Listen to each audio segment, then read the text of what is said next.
안녕하세요. 사연에 빠지다의 DJ 민영입니다. 오늘 사연자는 가족을 위해 하마터면 자신의 본분까지 잊을 뻔했다가 정신을 번쩍 차리셨다는데요. 과연 어떤 사연인지 들어보겠습니다. 오늘도 두 가지 사연 준비되어 있는데요. 끝까지 함께 해주실 거죠? 그럼 오늘의 사연 바로 시작해 볼게요. 구독과 좋아요 잊지 말고 꾹 눌러주세요. 안녕하세요. 저는 검사 출신 변호사로 일하고 있는 40대 남자입니다. 저는 최근 검사직을 그만두고 변호사 사무실을 개업했어요. 사무실만 개업하면 일도 많고 금방 정신없이 바빠질 줄 알았는데 제 착각이더군요.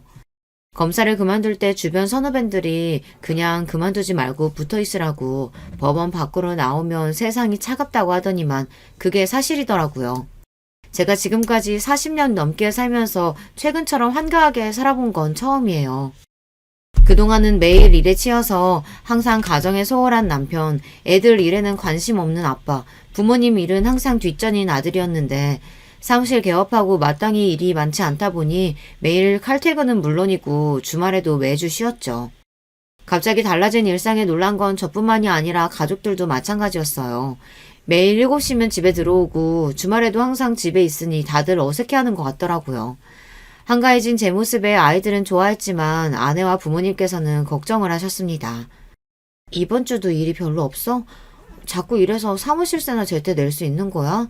그러게 당신이라도 그냥 직장에 붙어 있으라니까. 변호사 사무실은 뭐 아무나 하는 줄 알아. 아내가 하는 말도 이해가 되는 게 아내는 약사예요. 아내도 본인이 약국을 운영하다 보니 수입이 불규칙합니다.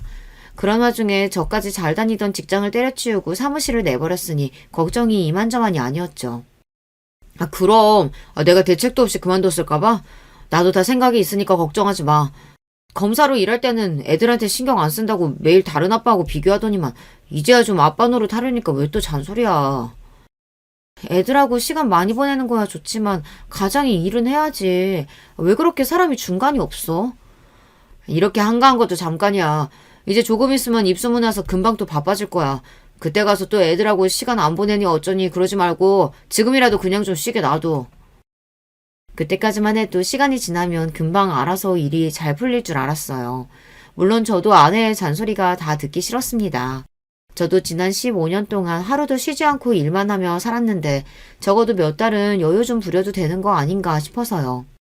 그런데 생각보다 입소문이 나는데 시일이 걸리더군요. 저는 변호사 사무실을 개업한 지 석 달이 넘도록 제대로 된 사건 하나 맡지 못하고 사무실에 파리만 날리고 있었어요. 모아둔 돈에 퇴직금까지 다 투자해서 사무실을 얻은 건데 이러다 망하면 어쩌나 싶더군요. 불안했던 저는 여기저기 변호사 동료들을 만나며 이런저런 정보를 얻으러 다녔어요. 그런데 이쪽 사정도 몇 년 전과는 많이 달라졌더라고요. 로스쿨 생기고 나서 워낙 젊은 변호사들이 많이 생기니까 이 시장도 많이 변했어. 우리도 가만히 넋놓고 있으면 안 되고 여기저기 사람들도 많이 만나면서 영업도 해야 돼. 뭐 영업? 아무리 시장이 변했다고 해도 그렇지 여기저기 돌아다니면서 명함이라도 뿌리라는 거야? 친구들의 이야기에 저는 놀라 말문이 막혔습니다. 로펌도 워낙 많아지고 로스쿨 졸업생들이 늘어나면서 변호사들이 전보다 많이 힘들어졌다는 거야 알고 있었어요.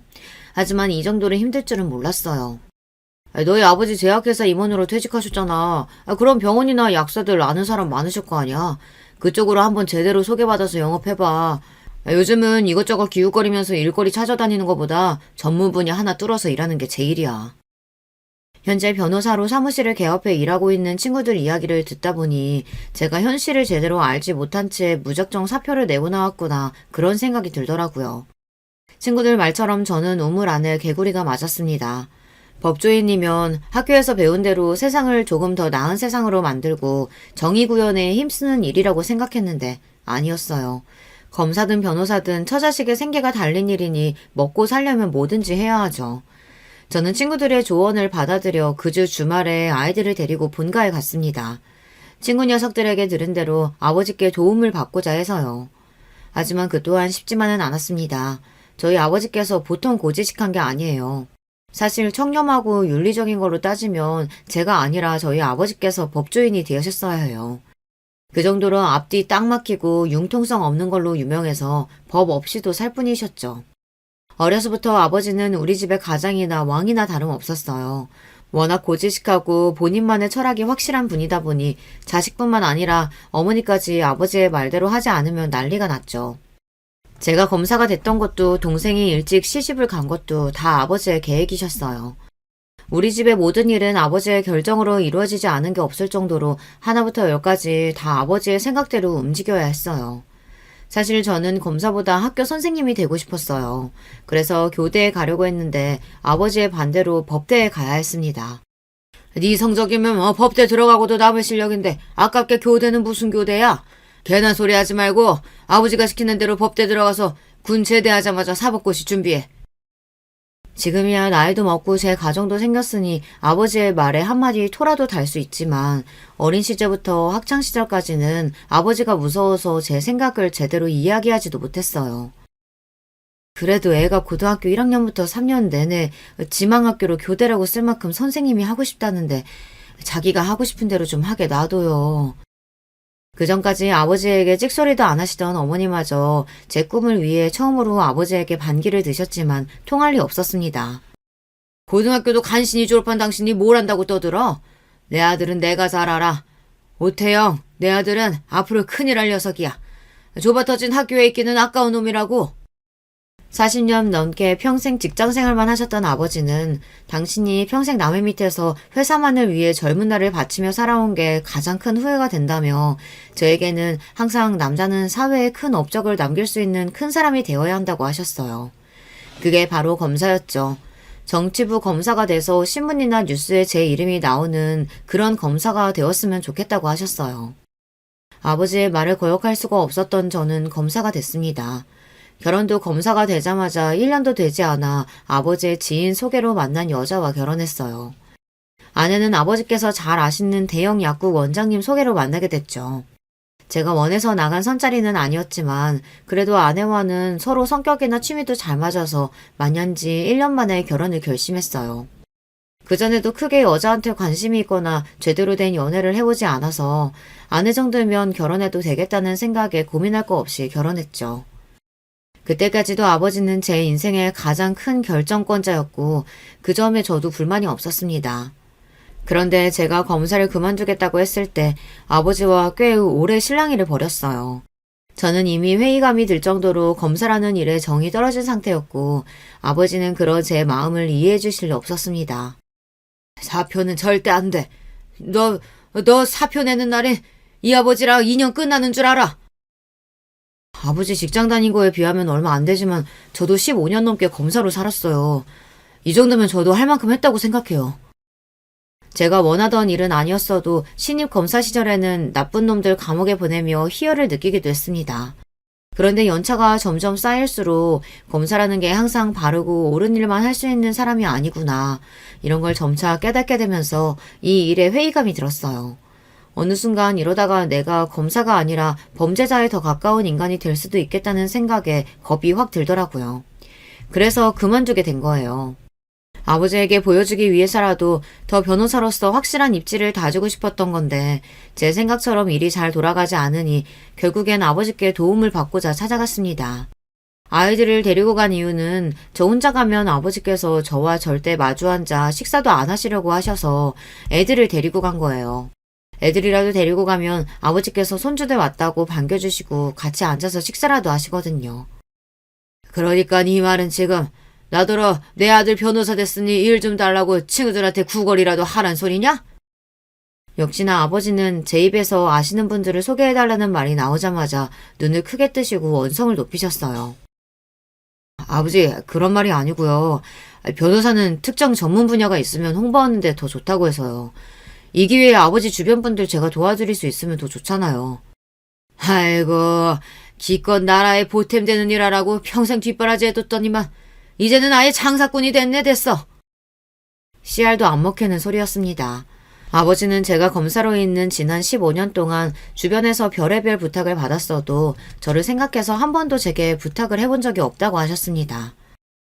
내가 지금까지 네 검사 인생에 조금이라도 문제 생길까봐 얼마나 조심하면서 살았는데 너는 자존심도 없이 나더러 남들한테 일 달라고 부탁이나 하러 다니라는 거냐?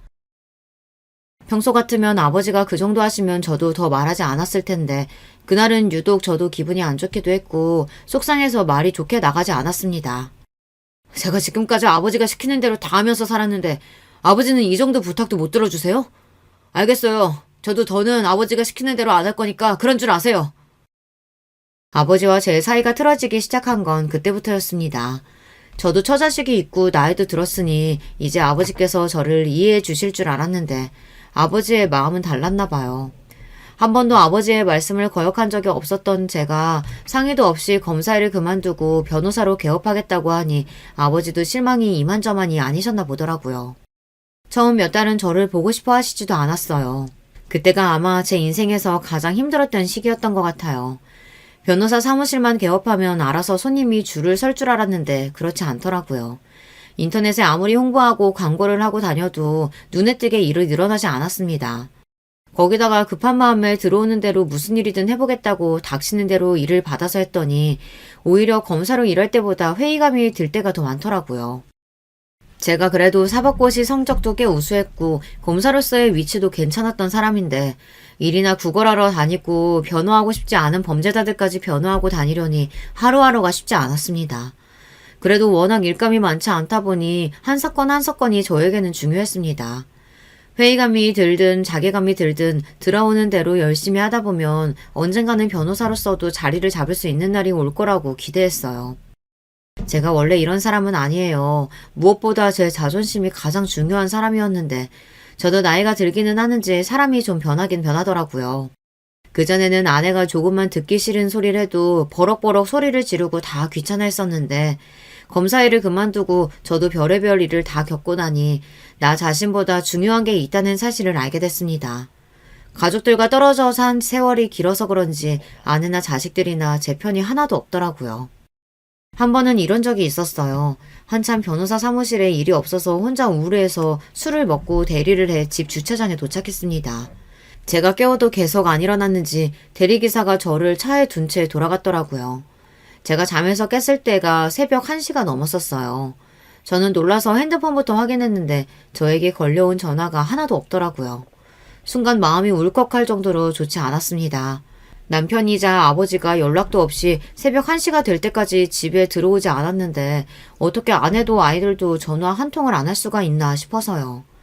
마음속으로는 너무 서운했지만 티를 낼 수가 없었습니다. 별거 아닌 일에 남자가 너무 쪼잔하게 구는 것 같아서요. 그런데 더 충격적이었던 건 그 다음 날이었습니다. 새벽에 들어가 샤워까지 하고 잠이 들었는데 다음날 아무도 저에게 어제 몇 시에 들어왔는지 물어보지 않더라고요. 순간 저도 모르게 기분이 상해서 혼자 괜히 궁시렁거리게 됐어요.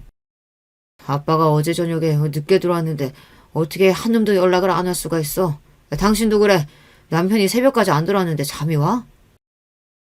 쪼잔해 보일까봐 서운한 티를 최대한 안 내려고 했는데 결국은 제 입으로 이야기하고 말았어요. 그런데 아내와 아이들의 반응이 오히려 놀라웠습니다. 이 사람이 새삼스레 왜 이래?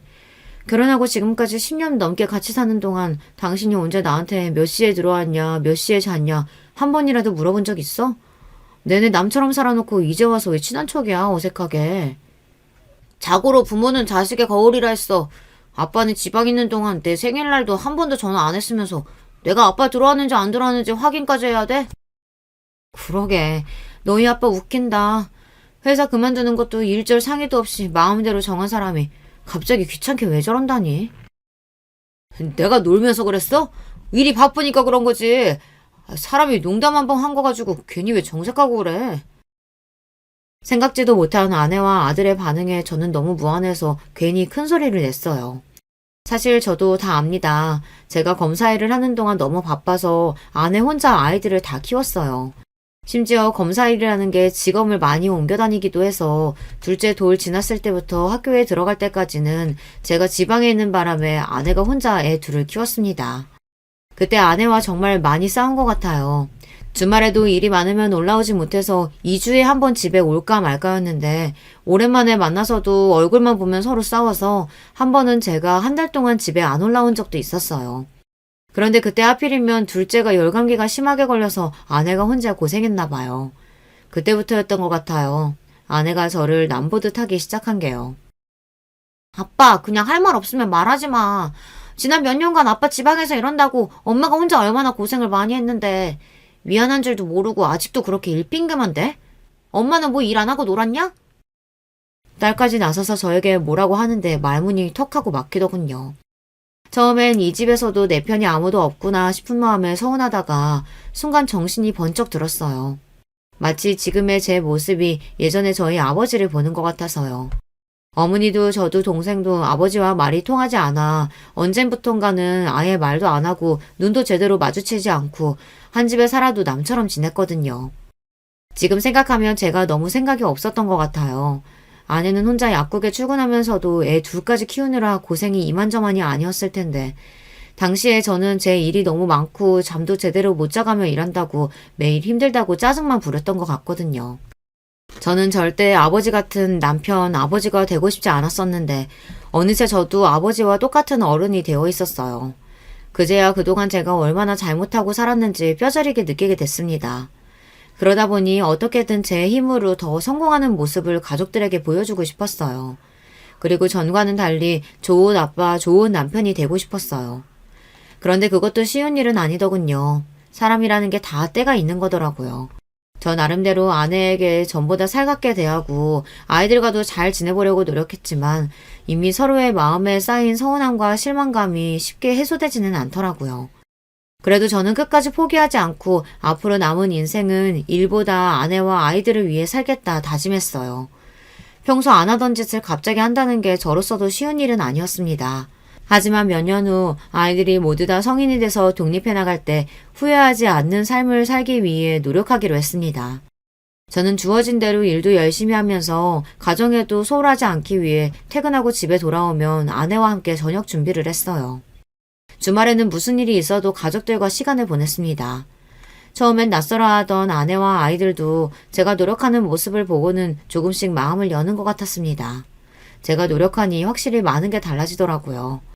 전에는 내가 나가서 뭘 하는지 언제 들어오는지 감심도 없던 가족들이 먼저 저에게 전화도 하고 주말에 같이 영화를 보러 가자고 하기도 했어요. 소소한 변화들이 저도 좋았습니다. 검사로 바쁘게 살 때는 제 가정보다 밖의 세상이 더 중요했어요. 말도 못하는 아이들에게 신경 쓰는 것보다 하루라도 빨리 검사로서 인정을 받는 게 더 중요한 제 목표라고 생각하고 살았습니다. 더군다나 그때는 매일 신경이 날카롭게 예민해져 있었고 뭘 해도 행복하지가 않았어요. 그런데 지금은 일이 잘 풀리지 않아도 가족들과 매일 일상을 함께 공유하는 것만으로도 스트레스가 풀리고 주말이 기다려지기도 했습니다. 길에서 맛있는 걸 보면 아내와 아이들이 떠올라 약속이 있더라도 얼른 포장해서 집에 가지고 들어가게 되더라고요. 저도 제가 이 정도로 변할 줄은 몰랐는데 서서히 달라지는 제 모습이 싫지만은 않았습니다. 그런데 저라는 사람을 가만 보면 멀티가 안 되는 사람인 것 같아요. 하나를 깨닫고 나면 꼭 하나를 잃어버리고 말죠. 변호사 사무실을 개업한 이후 아버지와의 관계가 대면대면하게 된 이후에는 부모님께 연락도 잘 안 드리고 찾아뵙는 일도 많이 줄었어요. 사실 가도 아버지께서 저를 본체도 안 하시고 외면하시니 저도 가기 싫더라고요. 명절 때도 잠깐 가서 제사만 후딱 지내고 도망치듯 일찍 와버렸어요. 그런데 명절이 지나고 며칠 뒤 오랜만에 여동생에게 연락이 왔더라고요. 오빠 너무하는 거 아니야? 아무리 바빠도 그렇지 명색이 명절인데 제사만 지내고 후다닥 갔다며? 나도 오빠한테 할 얘기 있어서 이번엔 좀 얼굴 보나 했더니 변호사 돼도 바쁜 거 똑같네 뭐. 그동안 제가 제 처자식 신경 쓸 겨를도 없이 살았었는데 동생이라고 달랐겠습니까? 이미 시집가서 애까지 낳고 사는 동생 안부까지 묻고 살 정도로 한가하지 않았었죠. 아버지가 나만 보면 으르렁거리시는데 가시방석 같아서 더 앉아있을 수가 있어야지. 근데 너는 나한테 무슨 할 말 있는데? 여동생은 사회생활도 안 해보고 일찍이 시집 가서 세상 물정을 잘 몰라요. 그래도 다행히 매제가 사업도 하고 집안도 괜찮아서 어려운 일 없이 잘 사는 걸로 알고 있었죠. 그런데 여동생이 뜬금없는 소리를 했어요. 오빠도 이제 변호사 사무실 개업했으면 이혼소송 같은 것도 변호하고 그런 거야? 결혼한 여동생 입에서 이혼 소리가 나오는데 반가울 오빠가 어디 있겠어요. 저는 얘가 갑자기 무슨 소리를 하는 건가 싶어 왜 그러냐고 물었습니다. 당연히 이혼 소송도 하지. 근데 네가 이혼 소송은 왜 궁금해하는데? 엄마한테 듣기로는 김서방이 매일 술만 많이 먹고 다닌다던데 혹시 무슨 문제 있어? 아니, 문제는 무슨. 그냥 친구 중에 물어보는 애들이 있어서 물어봤어. 나중에 만나면 다시 물어볼게. 싱겁기는. 오빠 요즘 엄청 열심히 일하고 있으니까 주변에 변호사 필요하다는 사람 있으면 무조건 소개해. 아 참, 매제는 사업 잘 돼가지? 매제한테도 사업하는데 힘든 점 있으면 바로 연락하라고 하고. 그 사람이 하는 일이야 항상 똑같지 뭐. 그리고 오빠, 아버지 요즘 소화도 자꾸 안 된다고 하시고 두통도 심하다고 해서 다음 주에 검사 받으려고 병원에 예약해뒀어. 시간 나면 한번 찾아뵙던지 전화라도 드려. 명절이라고 며칠 전에 다녀왔는데 뭘 또 가. 그리고 아버지가 머리 아프다고 하는 게 뭐 하루 이틀이야. 우리 마음에 안 드실 때마다 머리 지끈지끈하다고 원래도 진통제 달고 사시잖아. 그랬습니다. 바로 며칠 전 명절에 갔을 때도 저에게 일은 좀 많냐고 물으시길래 이제 조금씩 늘어나고 있다고 했더니만 양손으로 머리를 부여잡으시면서 짜증부터 내셨어요. 저 때문에 속이 답답해서 죽겠다고요. 그러게 그냥 직장에 붙어있다가 때 되면 승진해서 부장 되면 얼마나 좋아. 왜 괜한 고생을 사서 하는지 내가 요즘 너만 생각하면 잠도 안 오고 머리가 깨질 것 같다. 남들은 아들이 변호사라고 하면 좋아서 여기저기 자랑하고 다니는데 아버지는 왜 자꾸 그러세요? 검사든 변호사든 제가 다 알아서 잘하고 있으니까 괜한 걱정하지 마세요. 저만 보면 듣기 싫은 소리를 하시니 저도 더는 듣기 싫어서 아버지와 대화하고 싶지 않았어요. 동생이 아버지를 모시고 병원에 간다는 이야기도 분명히 듣기는 했지만 동생이 알아서 하겠거니 하고 일절 신경 쓰지 않았습니다. 그런데 며칠 뒤 생각지도 못한 일이 벌어졌어요. 아버지께서 동생과 병원에 가기 며칠 전 혼자서 새벽 기도를 하러 가시다가 길에서 쓰러지셔서 급하게 병원으로 실려가셨어요. 아버지의 검사 결과는 좋지 않았습니다. 원래도 당뇨가 있으셨는데 신부정 증상이 있다고 바로 입원해야 한다고 했대요. 그런데 아버지께서 입원하신 지 하루 만에 발작을 일으켜 응급수술을 하던 중 돌아가셨습니다. 정말 하늘이 무너진다는 말이 바로 이런 상황을 두고 하는 말이더군요. 저는 우리 아버지만큼은 분명 100살까지 사실 줄 알았어요. 언제나 호랑이처럼 꼿꼿하시고 무서웠던 아버지께서 이렇게 허망하게 가실 줄은 정말 생각도 못했습니다. 저는 도대체 무슨 정신으로 장례를 치렀는지 모르겠어요. 아버지가 돌아가셨다는 게 장례가 끝날 때까지 믿기지 않아 내내 멍한 상태로 있었죠. 어머니도 동생도 혼절할 정도로 충격을 받아 장례식장은 온통 물음바다였어요. 장남인 제가 누구보다 강하게 어머니와 동생을 챙겼어야 했는데 저조차도 충격에 휩싸여 아무것도 하지 못했어요. 그때 아내와 아이들이 있어서 천만다행이라고는 생각이 들었습니다. 아내는 저는 물론 어머니와 동생까지 살뜰하게 챙겼어요. 거기다가 아직 어리다고만 생각했던 아이들도 어느새 제 옆에 서서 제 손을 잡고 의젓하게 조문객을 맞았습니다. 저는 제 가족을 위해서라도 정신 똑바로 차려야겠다고 생각하고 고개를 흔들어 정신을 차렸습니다. 제 인생을 통틀어 그날이 아마 가장 후회되는 순간이었던 것 같아요. 그동안 저는 제가 잘난 인간인 줄 알았습니다. 무엇보다 강하고 무엇보다 단단한 사람인 줄 알았어요. 그런데 아니었습니다. 저는 한없이 모자라고 부족한 사람이었어요. 이 나이 먹고도 아버지에게 제대로 말 한마디 하지 못해서 대면대면한 상태로 해결되지 않은 숙제를 떠안은 채 아버지를 떠나게 했습니다. 화가 났어도 자존심이 상했어도 조금만 참고 아버지와 차분하게 이야기를 나눴어야 했는데 매일 도망만 다니고 회피했던 제가 무엇보다 싫었습니다. 아버지께서 돌아가시고 나서 저는 많은 생각을 했습니다. 평소 아버지와 사이좋은 부자관계로 지냈던 건 아니었지만 그래도 저도 슬슬 나이가 드니 같은 가장으로서 아버지의 마음이 전부는 아니어도 이해가 되긴 되더라고요. 당시에는 아버지도 모두 다 저희를 위해서 내린 결정이었을 거예요. 가족을 누구보다 아끼고 사랑하지만 그들을 진심으로 위하는 방법을 잘 모르셨던 것뿐이었죠. 아버지 유품을 정리하던 중 아버지께서 돌아가시기 전까지 적으시던 일기장을 찾았어요. 아버지께서 남기신 일기장을 읽으면 읽을수록 이게 정말 우리 아버지가 적은 게 맞나 싶었습니다. 그 정도로 아버지가 적은 내용이 아닌 것 같았어요.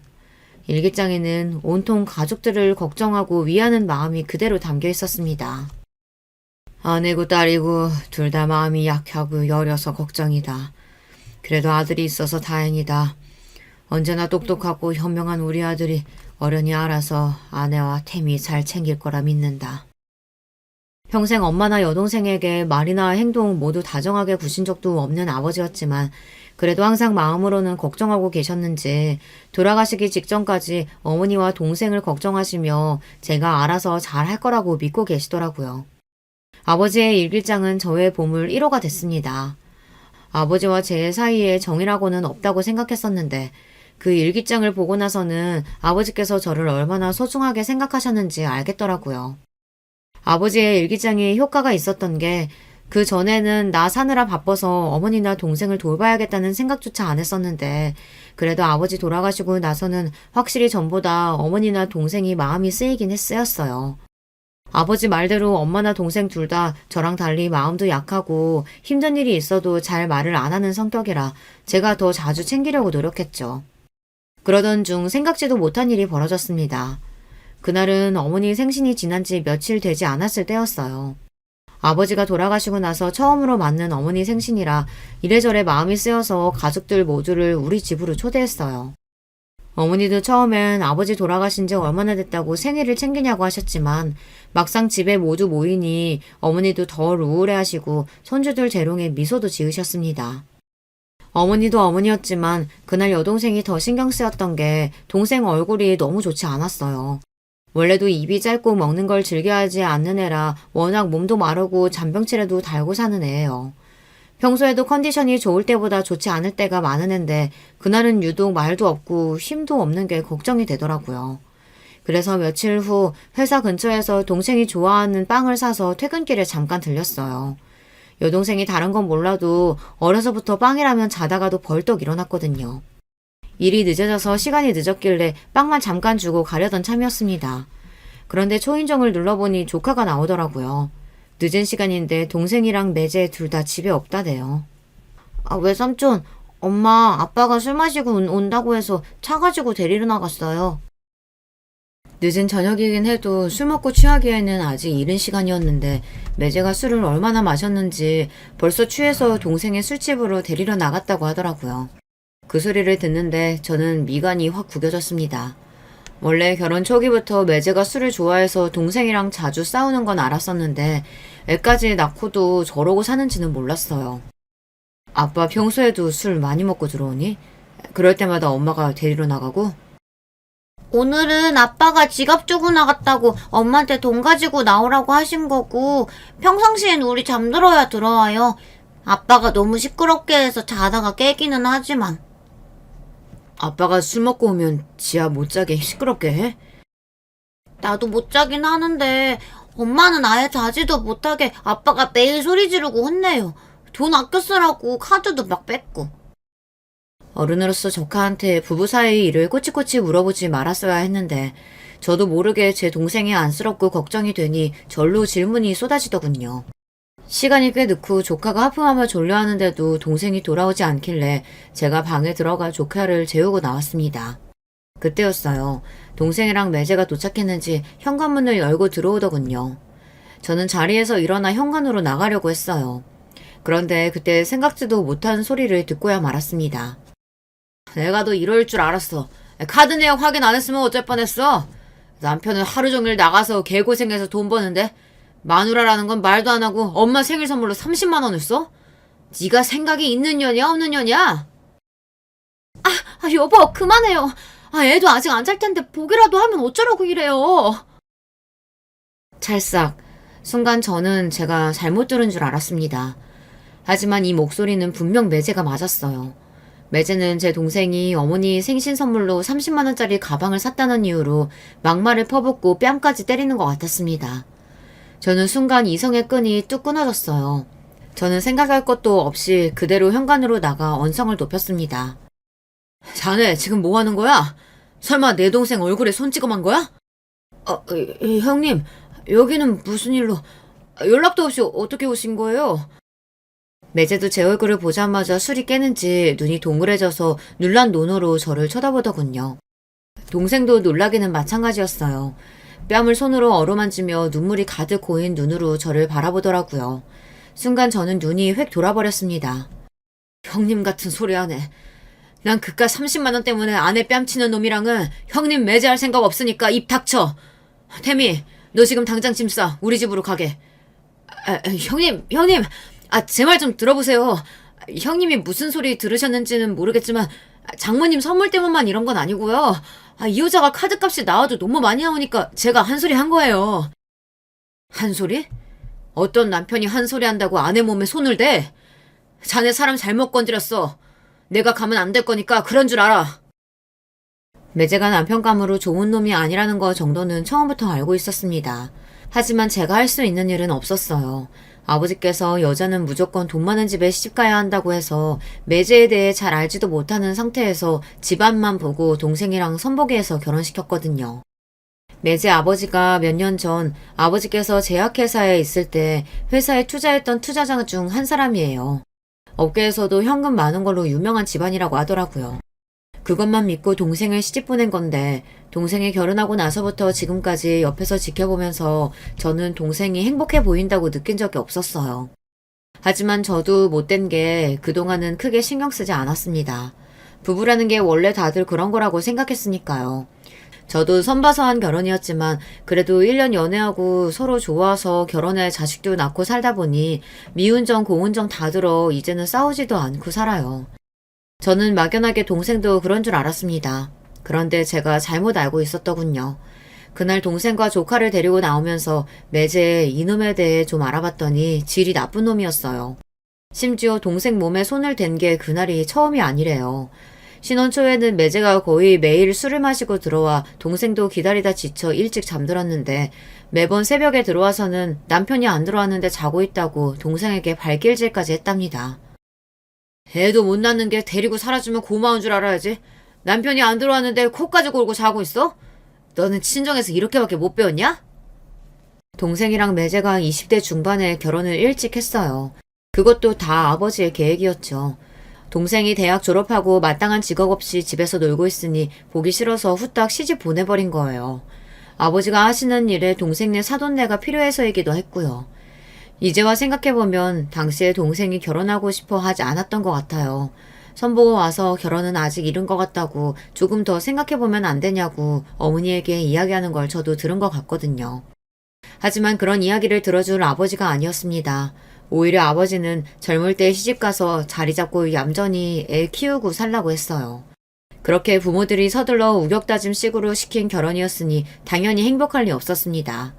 제가 알기론 동생이 결혼하고도 5년 넘게 아이가 생기질 않아 엄마도 아버지도 걱정하셨던 기억이 나요. 그 이유에서야 아이가 생겨서 어머니께서 다행이라고 안도하셨거든요.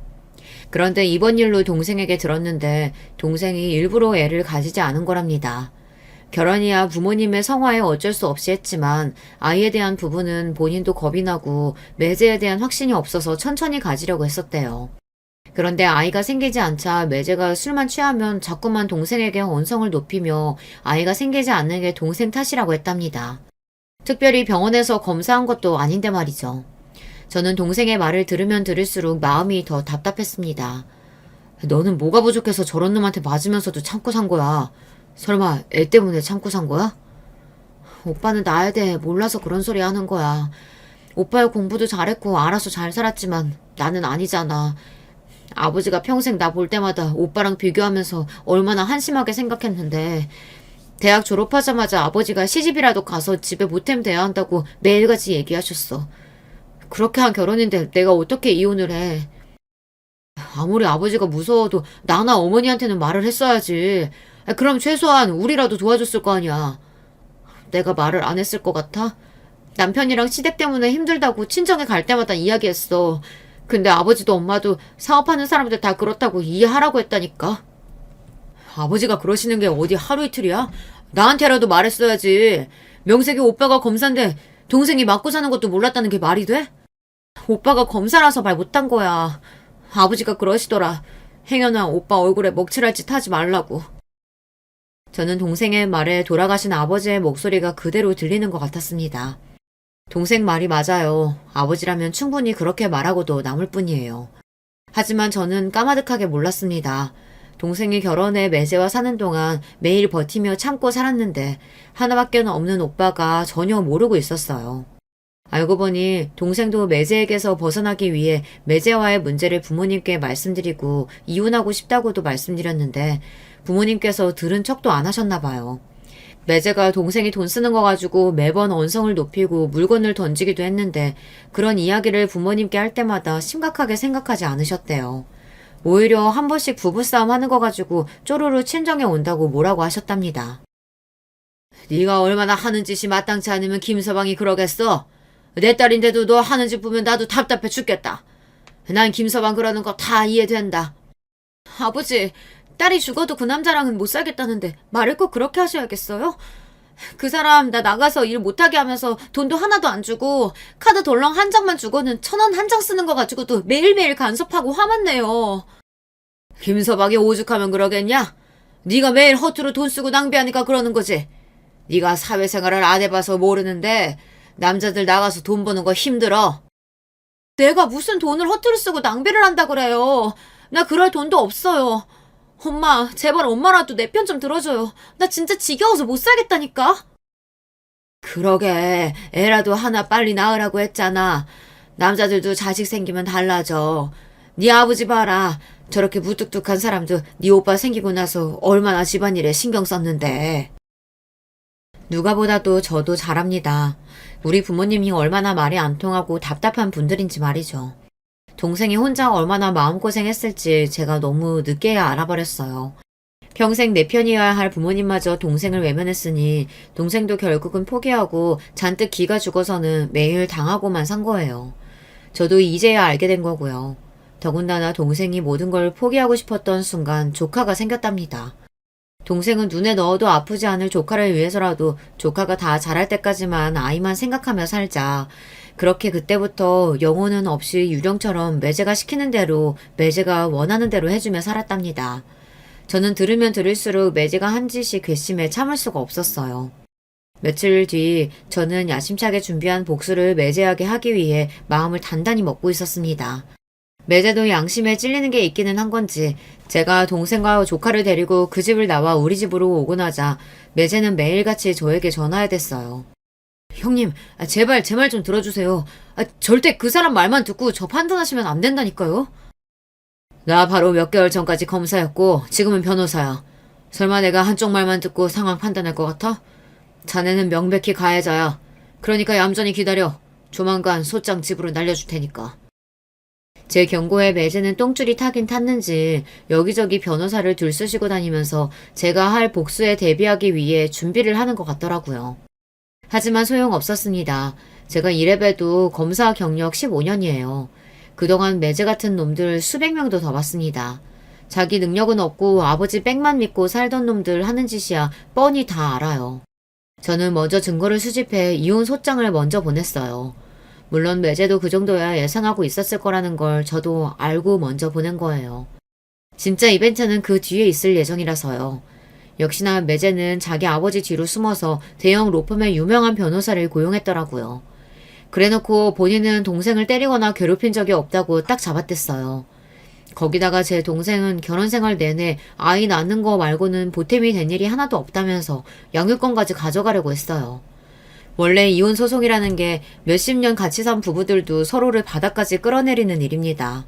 그러다 보니 미리부터 동생에게 각오 단단히 하라고 했어요. 무서우면 지금이라도 이야기해. 나는 이 소송 시작하면 절대 그냥은 안 끝낼 거니까. 너 이혼시켜서 애 데려오는 건 물론이고 그 자식 쫄딱 망하게 만들 거야. 오빠, 내가 이런 애를 얼마나 꿈꿨는지 알아? 평생 꿈만 꾸고 절대 이루어질 수 없는 일이라고 생각했는데 그 인간한테 이혼 소장 보낸 것만으로도 얼마나 행복한 줄 몰라. 동생은 매제와 사는 동안 매일 꿈꿔왔던 일이랍니다. 매제와 헤어질 수만 있다면 뭐든지 할 수 있다고 했어요. 그 모습을 보는데 마음이 아팠습니다. 그동안 동생이 얼마나 마음 졸이며 위축돼서 살았으면 저런 소리를 할까 싶어서요. 이혼 소송은 시작에 불과했습니다. 결혼 생활 동안 제 동생을 아무것도 못하게 집에 잡아두고 생활비도 제대로 주지 않은 증거는 진작에 확보했어요. 매제가 동생을 때린 증거를 찾기 어려워서 고민하던 중 동생이 했던 말이 번뜩 떠올라 바로 근처 병원에 가서 CCTV 영상을 확보했습니다. 얼마 전 매제가 술에 취해 소리를 지르며 던진 잔에 동생이 맞아서 팔에 상처가 생겨 병원에 다닌 적이 있다고 했거든요.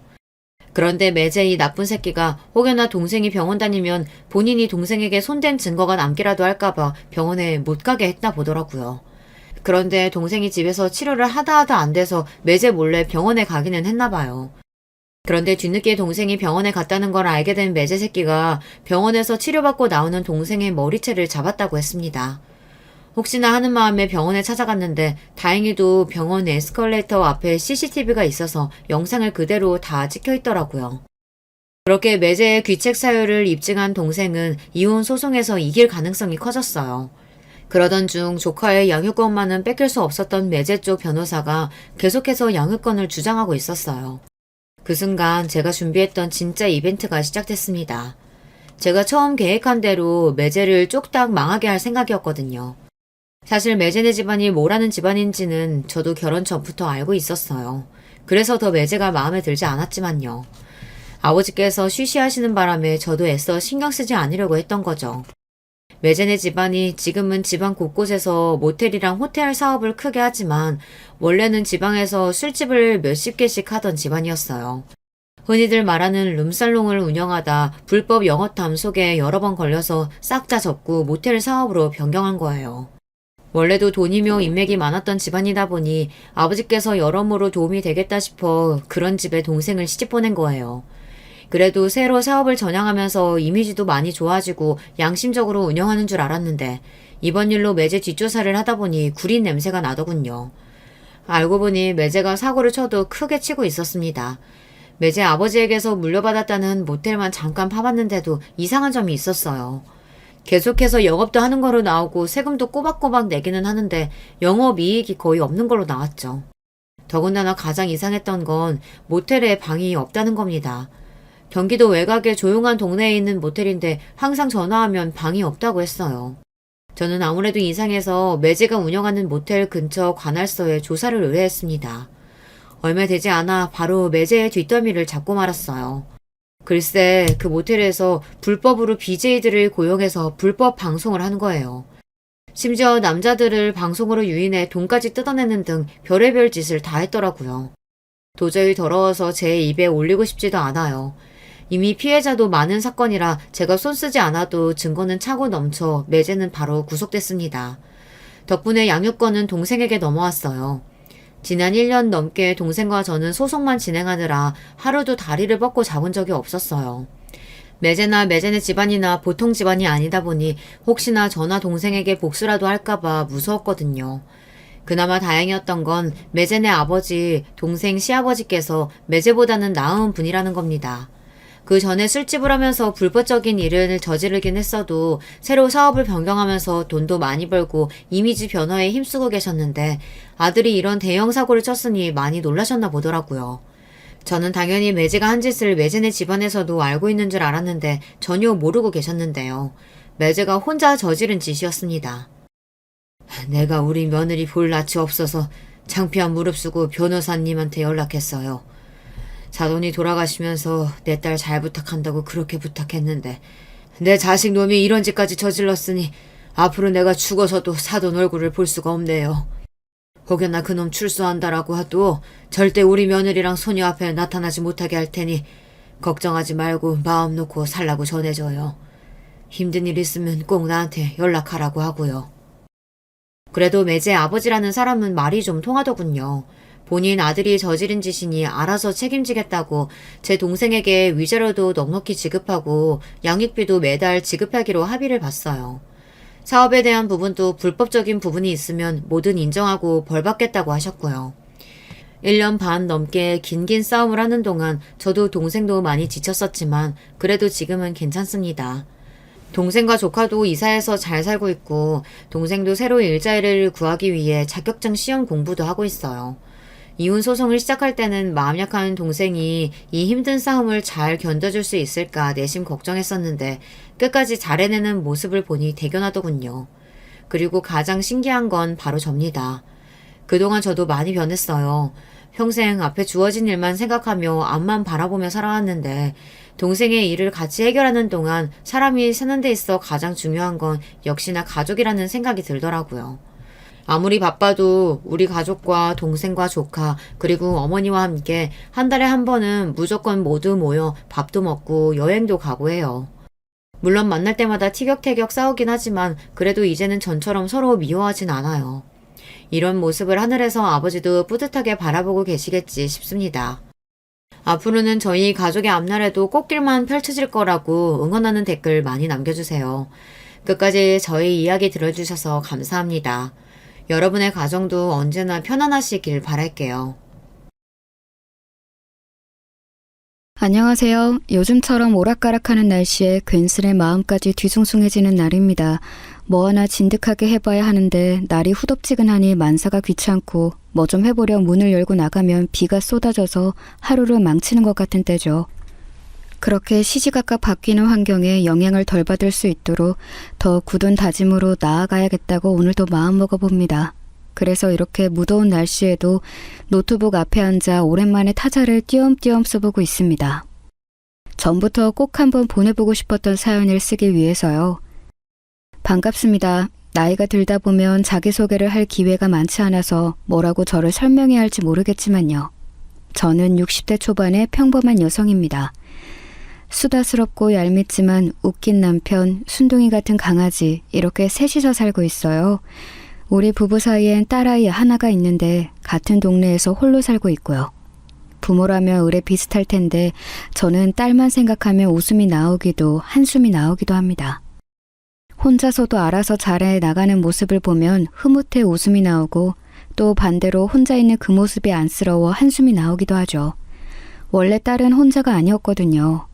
오늘은 우리 딸아이에게 지옥과도 같았던 지난 기억을 이야기해 보려고 합니다.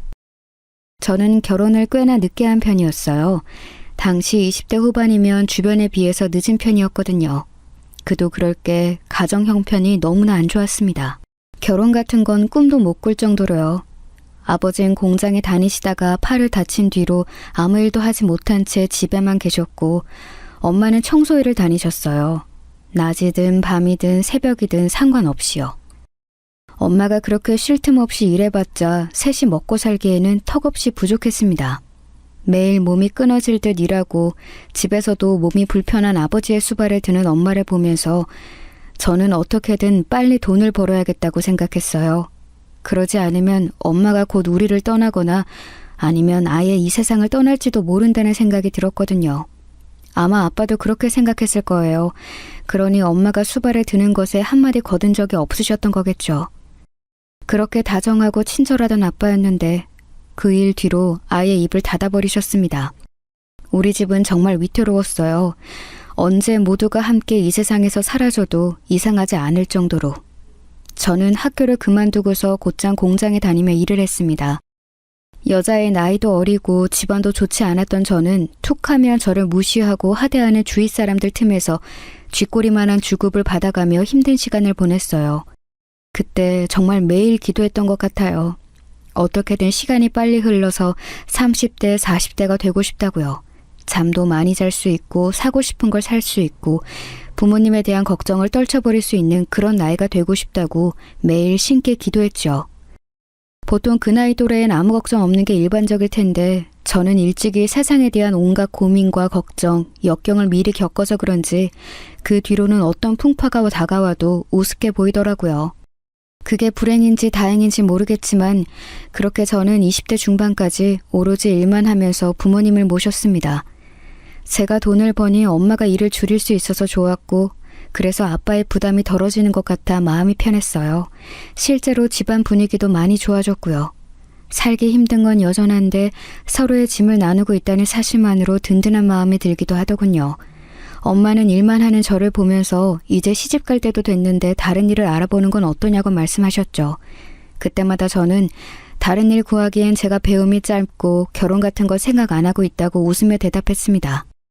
결혼 자체가 싫다기보다는 지금 저에겐 과분한 욕심이란 걸 아니까요. 결혼해서 만약 다른 집으로 가면 우리 집은 누가 봐주겠어요. 제가 가장이나 마찬가지인데 그 생각을 하면 지금의 삶을 유지하는 게 맞다는 생각이 들었습니다.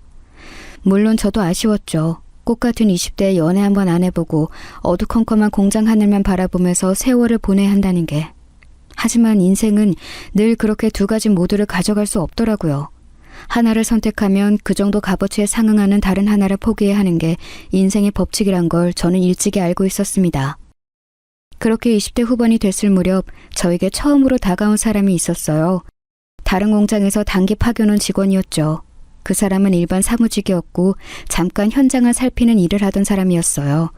겉으로 보기엔 뭐 밝고 쾌활해 보이는 게 전부였어요. 깊게 생각해 볼 일은 없었죠. 저와는 몇 번 오가면서 일에 관한 대화를 한 게 다였으니까요. 그런데 어느 날 제가 퇴근하고 날 때까지 기다렸다가 따라와서는 같이 밥을 먹자고 하는 겁니다. 둘이 밥 한 번 먹는 걸 꼭 해보고 싶었다고요. 쑥스럽지만 그때까지 남자와 사적인 이야기를 하거나 따로 밥을 먹은 적이 한 번도 없었거든요. 다행히 부담스러워서 어색해서 거절했죠. 그런데 사람이 부끄러움도 없는지 왜 싫으냐며 끈질기게 따라붙더라고요. 자신감이 대단한 사람이었어요. 자신이 싫을 이유가 없는데 왜 그러냐는 식이었죠. 이것 또한 다행인지 불행인지 모르겠지만 저에겐 괜찮은 남자의 기준이 없었어요. 만나본 적이 없으니까.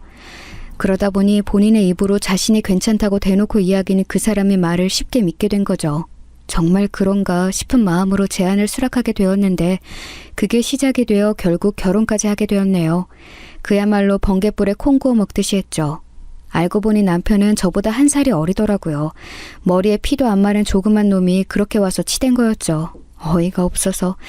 나이를 알고 결혼이 망설여졌지만 남편은 뭔가 확신이 든다고 했어요. 저와 달리 남편은 여러 사람을 만났었고 결혼에 대한 생각도 늘 진지하게 하고 있었다고 했거든요. 믿어도 될진 모르겠지만 저를 만나고서 처음으로 가정을 꾸리고 싶다는 생각을 했다는 겁니다. 그 말에 홀라당 넘어가 버려서 결혼까지 하게 된 거죠. 뭐 미우나 고우나 지금까지 함께 살고 있지만요. 가끔 가만히 생각해보면 그때 그 말이 아예 거짓말은 아니었다는 걸 알아요. 남편은 제 생각보다 더 가정적이고 다정한 사람이었거든요. 부어라 마셔라 술을 먹는 타입도 아니고 담배도 피지 않고 친구도 별로 없어서 외출이 잦은 편도 아니었어요. 일이 끝나면 곧장 집으로 달려왔고 주말엔 저와 함께 시간을 보내기 위해 노력하는 사람이었어요. 물론 싸우기도 싸우고 여러 가지 문제가 안 맞아 다툴 때도 많았지만요. 그럼에도 함께 있으면 즐겁고 평생 그럴 거라는 믿음을 주는 사람이었습니다. 그렇게 신혼을 보내다가 30이 되었을 무렵 아이를 갖게 되었습니다. 당시 친정 부모님이 정말 많이 좋아하셨어요. 몰랐는데 사실 손주를 엄청 보고 싶어 하셨더라고요. 제가 부담을 가질까봐 말을 안 하셨지만 결혼을 하게 된 것도 아이를 갖게 된 것도 정말 다행이라고 천운이 따라줬다고 말씀하실 정도로 바라던 일이셨나 봐요. 그래서 저도 정말 많이 기뻤어요. 비록 아이가 5살이 되기도 전에 두 분 다 세상을 떠나셨지만 그 품에 아이를 안겨드릴 수 있었던 것만으로 다행이라고 생각합니다. 물론 아직도 가끔씩 딸아이가 훌쩍 커서 어느새 어엿한 어른 모습이 된 걸 보면서 우리 엄마 아빠가 보면 얼마나 좋아하셨을까 하는 생각이 들기도 합니다. 잘 자란 손녀를 보면 참 기특해 하셨을 텐데 부모님이 세상을 떠난 나이를 제가 훌쩍 넘기고 보니 오히려 더 자주 생각이 납니다. 그렇게 평생을 내내 고생만 했는데 뭐가 그리 급하다고 일찍 가셨을까 싶어서요. 원망도 되고 안쓰럽기도 하고 서글프기도 하지만 인생은 원래 그런 거겠죠. 아이를 키우면서는 시간이 어떻게 흘러갔는지 모르겠어요. 어릴 적 내일 아침에 눈 뜨면 40이 되길 바랐는데 말이죠. 그 꿈이 정말 실현된 것만 같았어요. 어느 날 눈을 떠보니 제가 40이 훌쩍 넘어 있더라고요. 그게 다 아이를 키우면서 시간 개념이 사라진 것 같아요. 아이를 보는 고단함에 아이가 크는 걸 보는 즐거움에 아이가 내 마음처럼 되지 않은 속상함에 하루하루를 보내다 보니 어느새 거울 안에 저는 주름이 가득해진 중년의 모습이었습니다. 남편 또한 어느새 배 나온 중년의 남성이 되었고요. 그 모습이 밉지 않고 애틋한 걸 보니 함께 늙어간다는 게 이런 거구나 싶었네요.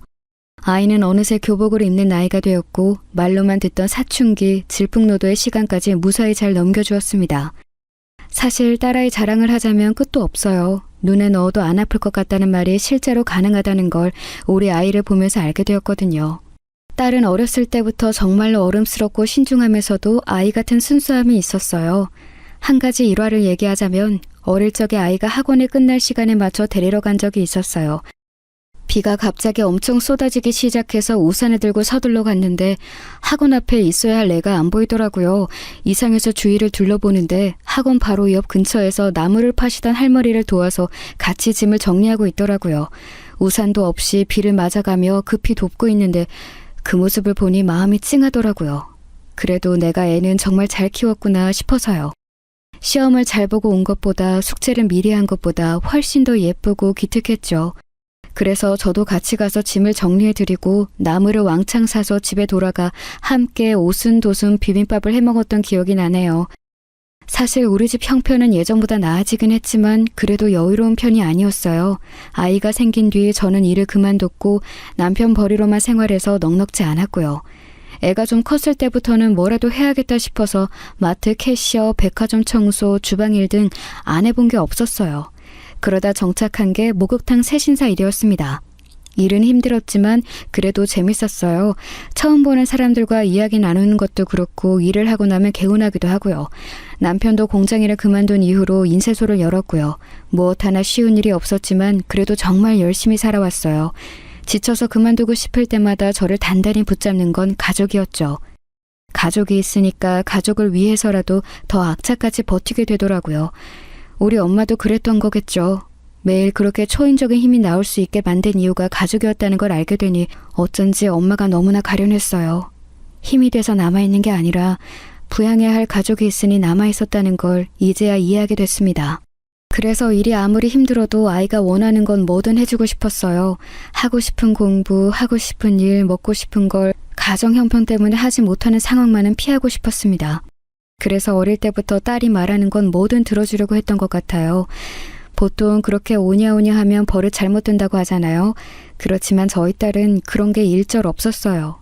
받는 것에 기뻐하면서도 꼭 감사하다고 말할 줄 아는 아이였고 때로는 받는 걸 미안해하면서 본인이 더 잘하겠다고 말할 수 있는 아이였죠. 받는 걸 미안해하기만 하면 어려운 형편 눈치를 보는 것 같아 저도 마음이 불편했을 텐데 본인이 더 잘하겠다고 한층 더 나아가 답하는 아이를 보면 어찌나 대견하던지요. 게다가 이건 좀 다른 결의 자랑이지만 딸은 굉장히 미인이에요. 남편과 저는 키가 조그만한데 저희와는 다르게 아주 훤칠하고 또 시원시원하게 생겼죠. 고등학교 때 한번 친구들과 서울로 올라갔다가 연예기획사한테 캐스팅 명함을 받았다며 좋아했던 적도 있죠. 그때 제가 연예인 할 생각 없냐며 넌지시 물었거든요. 사실 그 나이 또래면 다들 연예인에 대한 꿈을 갖잖아요. 물론 딸이 원한다면 말리진 않겠지만 걱정이 되는 부분이기도 했죠. 그런데 딸아이는 연예인 자체엔 관심이 없다고 하더라고요. 대신 아이돌이나 가수들의 소속사에서 일해보고 싶다고 했어요. 컨셉이나 이미지 같은 걸 기획하는 그런 일을요. 딸은 일찍이 미적인 감각도 있다고 생각했고 뭔가를 창작하는 일임 잘 맞겠다 싶기도 했습니다. 마음속으론 그렇게 생각했지만 얘기하진 않았어요. 뭐든 잘해낼 거라 믿지만 그래도 공무원이 되거나 평범한 회사에 들어가는 게 더 낫지 않을까 싶은 제 안에 편견이 있었거든요. 이렇게 걱정하는 제 마음을 아는 건지 모르는 건지 우선 열심히 공부해서 좋은 대학에 가는 게 먼저라던 우리 딸. 아마 제가 갖고 있는 복 중에 가장 큰 건 자식 복이 아닌가 싶어요. 물론 이 말을 듣는 남편은 서운해하겠지만 그래도 뭐 사실인걸요. 세월은 눈 깜짝할 사이 또 한 번 흐르고 흘러서 어느덧 딸아이는 성인이 되고 직장에 들어가게 되었습니다. 마냥 애로만 있어줄 줄 알았는데 어느새 어른이 되어 부모의 품을 떠나 다른 지역에서 혼자 살게 되었어요.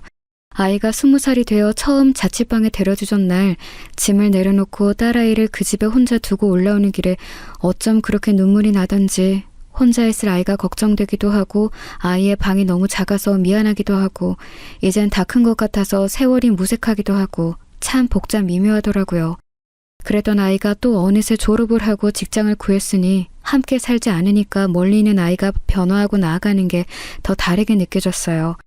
딸은 평소부터 꿈꿨던 기획사 직원으로 들어가 연예계 관련된 일을 시작했습니다.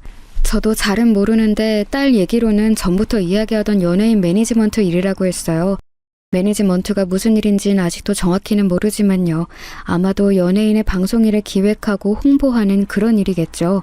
그 일은 제 예상대로 쉽지 않아 보였습니다. 야근이 굉장히 잦을 정도로 업무도 많고 스트레스를 많이 받는 것 같았어요. 그럼에도 딸은 그 일이 좋다고 하더라고요. 단순한 사무직이 아니라 일을 하는 재미도 있고 자신이 이뤄낸 결과를 보며 좋아해주는 사람들을 보면 보람도 있다고요. 저는 딸이 좀 쉬운 일, 열심히 노력하지 않아도 되는 일, 애쓰지 않아도 되는 일을 하길 바랬지만 그래도 그게 딸이 원하는 일이고 그 일을 하고 있으니 다행이다 싶었습니다. 취직을 한 지 2년 후쯤 딸이 슬며시 결혼 이야기를 했습니다. 원래 주말마다 집에 내려오던 딸이 언젠가부터 내려오는 횟수가 적어졌거든요. 일이 바쁜가 싶었는데 알고 보니 만나는 사람이 생겼던 거였더라고요. 저에게 슬그머니 남자친구 이야기를 하는데 생각보다 진지하게 만남을 이어가고 있었어요. 나보다 3살 많은 사람인데 홍보 대행사 대표야. 유머러스하고 밝아. 나 좋다고 쫓아다니던 사람인데 처음에는 분명 관심 없었거든? 그런데 한 6개월을 쫓아다니더라고. 맨날 선물 공세에 편지 주고 찾아오고 연락해오고. 그러니까 사람 마음이 정말 움직이긴 하더라. 엄마, 이렇게 나 사랑해주고 잘해주는 사람이면 그냥 결혼까지 해도 되지 않을까 싶어. 사랑받으며 살 수 있을 것 같다는 그런 확신이 들거든. 딸을 그렇게나 사랑해주는 사람이라는데 사랑받는 느낌이 들게 해준다는데 제가 더 할 말이 있을까요? 다만 딸아이가 취직한 지 얼마 안 되었고 요즘 시대에선 빨리 결혼하는 추세가 아니다 보니 조금 더 신중하게 생각하길 바랬습니다. 조금 더 남편과 제 곁에 아이로 남아줬으면 좋겠다는 생각도 들고 결혼 전에 자신이 좋아하는 일에 대해 조금이라도 더 경험을 갖는 게 낫지 않을까 싶었어요. 저 또한 결혼으로 인해 경력이 단절되었고 그때 조금이라도 더 늦게 식을 올리는 게 좋지 않았을까 하는 아쉬움이 있었거든요. 딸에게 이런 저의 걱정을 내비추니 충분히 이해하고 공감한다고 말해주더군요. 그러면서 엄마 말대로 더 신중하게 생각해보겠다고 했습니다. 그런데 그 일이 있은 지 며칠 후 갑자기 딸이 남자친구와 저희 집을 찾아뵈어도 괜찮겠냐고 묻더군요. 놀라서 정식으로 인사를 시켜주는 거냐고 물으니 그 남자애가 딸아이에게 부모님을 뵙고 싶다고 엄청 성화라는 겁니다. 딸아이가 안 된다고 몇 번을 거절했는데도 딱 한 번만 뵙고 싶다고 했다네요. 뭔 말을 하고 싶어서 저럴까 싶기도 하고 좀 대책 없는 편인가 싶어서 저도 제 두 눈으로 보고 싶은 생각이 들었습니다. 그래서 알겠다고 찾아오라고 했죠. 그런데 지나고 보니 그 선택은 악수였던 것 같습니다. 갑작스러운 만남 자리에 다소 어색한 분위기에서 남편과 저 딸아이와 그 남자애 이렇게 넷이서 만났습니다. 남자친구란 그 사람은 제 생각보다 많이 어른스러운 분위기더라고요. 딸아이보다 3살 많다고 했는데 제가 보기엔 30대 후반에 정장을 차려입은 사업가 같았어요. 뭐 대표라고 하니 일부러 어려 보이지 않으려고 노력한 걸 수도 있겠지만요. 우선은 그 남자라고 지칭할게요. 그 남자분은 저희 부부에게 깍듯이 인사하면서 본인 소개를 했습니다. 그중 아직도 기억나는 대목이 본인의 집은 따로 걱정할 것 없이 여유롭고 풍족한 집안이라는 말이었어요. 그렇게 대놓고 집안에 대한 이야기부터 하니까 왠지 모르게 좀 찜찜하더라고요. 그런 기분으로 가만히 듣고 있는데 딸이 잠깐 마실 걸 사오겠다며 슈퍼에 나갔습니다. 그러자 그 남자가 딸아이가 사라진 걸 끝까지 확인한 후에 갑자기 상탁에 있는 물을 한 번에 원샷하고선 마음속에 있던 말을 훌훌 털어내기 시작했습니다. 어머님, 아직 은미한테는 말 안 했지만요. 저 사실 어머님한테 서운한 감정이 있었습니다. 은미한테 결혼에 대해선 좀 더 신중하게 생각하라고 말씀하셨다는 거 알고 있습니다. 그런데 저희 이제 둘 다 어엿한 어른이고 각자의 감정에 대해 잘 알고 있거든요. 평생 함께하고 싶은 상대라는 것에도 확신이 있고요. 그런데 어머님께서 그렇게 말씀하시니 은미가 갑자기 결혼에 대해 좀 더 생각해보자면서 태도가 많이 달라졌어요. 그게 제 입장에선 좀 답답하기도 하고 당황스럽기도 합니다. 어머님이 오늘 저를 보셨으면 생각이 바뀌셨을 거라고 생각해요. 그래서 말인데 저희 결혼 허락해 주시면 안 될까요? 제가 결혼을 대놓고 반대한 것도 아니고 아무리 그렇다 한들 저를 보고 싶다고 한 이유가 이런 서운함에 대한 투정이라니 정말 어이가 없었습니다. 그때 마침 들어온 딸아이가 가라앉은 분위기를 보면서 무슨 일이냐고 묻더군요. 내가 뭐 죄를 지은 것도 아니고 할 말은 해야겠다 싶으니 말할게요. 난 결혼을 반대한 적 없고 일생의 반려자를 정하는 가장 큰 일을 신중하게 여기라고 한 것뿐이에요. 그걸 가지고 나한테 서운하다느니 결혼을 허락해 달라느니 말하는 건 잘못됐다고 생각해요. 서로에 대한 확신이 있다는 건 양쪽 생각 맞죠? 그것부터 정리해서 나한테 다시 와요. 오늘 그쪽을 보고 부정적으로 생각이 바뀐 건 사실이니까. 앞으로 더 쉽지 않아진 것 같네요. 딸은 그 남자가 독단적으로 한 얘기를 알아차리고선 화를 내며 데려나갔지요. 그 일이 있고 난 후 딸은 그 남자와 헤어졌다고 했습니다. 왠지 그 이유 중에 제가 있는 것 같아 미안했지만 그래도 그런 사람을 만나느니 헤어지는 게 낫지 않을까 싶었어요. 첫인상만으로 모든 걸 파악할 순 없지만 적어도 그릇이 큰 사람 같지는 않았거든요. 어쩌면 잘된 일일지도 모른다며 딸아이를 위로했습니다. 그런데 그 일이 있고 난 3개월 후 딸이 그 남자를 다시 만나게 되었다는 소식을 알려줬습니다. 당황스러워서 왜 그랬냐고 물으니 헤어진 날 이후로 매일 찾아왔고 울며 불며 난리를 쳤다는군요. 그럼 오히려 정이 떨어져야지 왜 다시 만난 거냐고 물었습니다. 그랬더니 딸아이는 아마도 자기가 그 남자에 대한 감정을 정리하지 못한 것 같다고 하더라고요. 애초에 헤어진 것도 싫어서 헤어진 게 아니라 우리 집에서 있던 일로 헤어진 거였고 그렇게 매달리는 모습을 보니 사람이 할 짓이 못 되는 것 같아서 마음이 너무 아팠다네요. 애초에 결혼 생각도 없었고 연애하는 것도 두려웠던 자기였는데 이렇게까지 자신을 사랑해주는 사람 더는 못 만날 것 같다면서 우는데 제 가슴이 찢어지는 기분이었어요. 자식이기는 부모 없다고 그렇게까지 말하는데 더 이상 할 말이 없더라고요. 그 다음부터는 두 손 두 발 들고선 네가 원하는 대로 하라고 일렀습니다. 저에게 고맙다고 연신 바라더니 딸아이는 결국 한 달 후에 결혼하고 싶다는 마지막 최후의 통첩을 날렸어요. 차라리 정식적인 자리에서 소개를 받고 사람이 됨됨이를 보고 판단할 수 있었으면 저의 반대 의견도 힘이 있었을 텐데 지금 와서 반대하자니 제가 괜히 심술 부리는 부모처럼 보이는 것 같더라고요. 이렇게 미적지근하고 찜찜한 방법으로 결혼이 진행되니 기분이 정말 안 좋았어요. 그 또한 딸의 선택이고 딸의 운명이다 라며 스스로를 다독일 수밖에 없었습니다. 그렇게 딸의 결혼이 확정되고 상견례 날이 다가왔습니다. 실제로 만나보니 그 집은 아들이 가장 점잖은 거였더라고요. 시엄마 될 사람이 어찌나 그렇게 수답스럽고 가벼운지 첫 만남에 그쪽이 요즘 다니는 요가학원 선생이 이름까지 들었지 뭐예요. 시아버지 될 분도 비슷했습니다. 그래도 그분만은 초반에 정중하게 무게 잡는 듯 했지만 한번 물꼬가 트이고 나니 별 얘기를 다 하더라고요. 요즘 경제 상황이 안 좋아져서 담배도 끊을까 생각했다는 둥, 주식을 했는데 쏠쏠했다는 둥, 사적이면서도 아이들과 전혀 관계없는 이야기를 많이 해서 원래 2시간으로 예정되어 있던 만남이 4시간 반이나 걸렸습니다. 여러분은 이해가 가시나요? 아이들 이야기는 30분 하고 나머진 정말 본인들 일, 취미, 관심사, 고민 얘기뿐이었어요.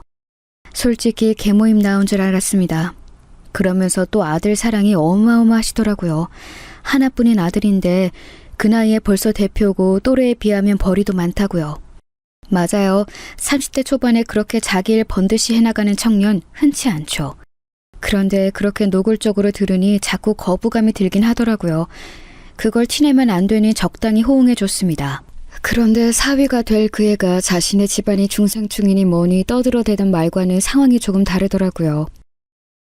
그럼 신혼집은 반반으로 준비하는 거 맞죠?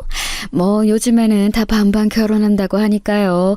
우리 아들은 갈수록 더 창창한 직업이라 그 발전 가능성만 보면 걱정하실 거 없어요. 이런 남편감 구하는 것만 해도 요즘엔 쉽지 않거든요. 사실 저희 집이 이러니 저러니 해도 뭘 해주고 이럴 상황은 못 되거든요.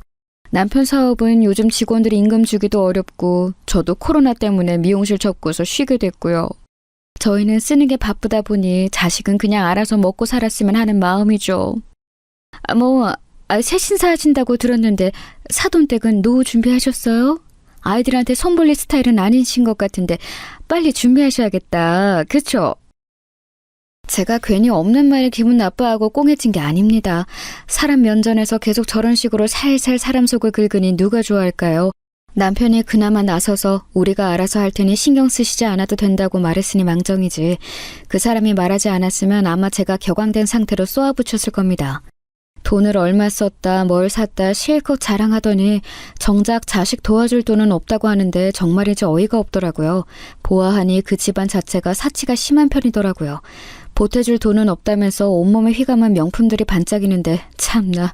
저희는 사위될 친구가 가져오는 만큼은 뭐라도 해주고 싶어서 애들 신혼방 전세금 반과 혼수는 대주었지만 아무 말 안 했거든요. 그런데 저렇게 가벼운 태도와 언행을 보여주니 왠지 너무 마음이 불편하고 찜찜했어요. 해서 집에 돌아가는 길에 딸에게 정확히 재산을 나누라고 했습니다. 그러자 딸도 그럴 생각이었다면서 칼같이 나누겠다고 답했어요. 그러면서 우물쭈물하더니 딸이 저에게 대신 사과를 하더라고요.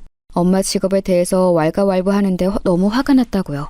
그 자리에서 따지고 싶었는데 싸움이 날까봐 참았다는군요. 마음이 쓰려서 그런 생각을 했다는 것만으로 엄마는 괜찮다고 아기는 없는 것 같으니 잘 참았다고 말했습니다. 그때는 저도 정말 그렇게 생각했어요. 사람이 가볍고 철이 없지만 그렇다고 잘못되길 바라는 악의까지 있지는 않다고요. 하지만 그 또한 저의 잘못된 판단이었습니다.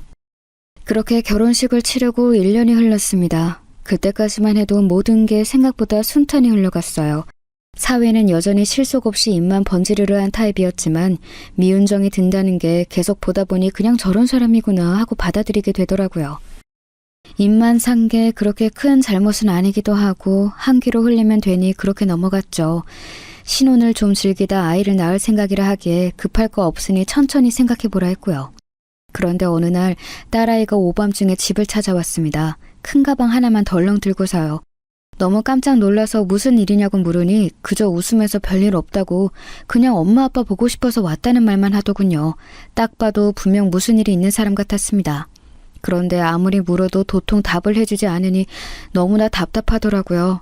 짐까지 싸들고 나온 걸 보면 부부싸움인 것 같은데 그럼 더 이상 캐물으면 안 되겠다 싶어서 그냥 두었죠. 그 일이 있고 난 후 몇 번을 더 집을 찾아왔어요. 그때마다 아무 말 없이 자기 방에 들어가 자고 출근하고 퇴근하고 짐을 싸서 다시 나가길 반복했죠. 여전히 아무 말 하지 않았고요. 우리가 걱정하는 걸 끔찍이도 싫어하는 아이인데 그럼에도 저렇게 집을 찾아오고 또 아무 말 안 하는 걸 보니 분명 큰일이 있겠다 싶었습니다. 점점 말라가는 아이를 보면서 아무래도 신경이 쓰여서 딸이 좋아하는 반찬을 바리바리 싸서 집으로 찾아갔습니다. 미리 연락을 하고 갔는데도 차가 막혀서 딸이 좀 늦는다 하더군요. 집에 사위가 있을 거란 말에 반찬이 날씨 때문에 쉴까 싶어서 일단 먼저 갔습니다. 오랜만에 사위를 보았는데 어쩐지 인사할 때부터 좀 시큰둥하더라고요. 제 방문이 마음에 들지 않은 듯 보였습니다.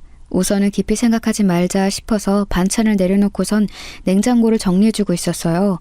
그런데 사위가 그런 제 모습을 옆에 서서 가만히 보더니 이런 말을 하더군요. 어머니, 혹시 은미가 시켰어요?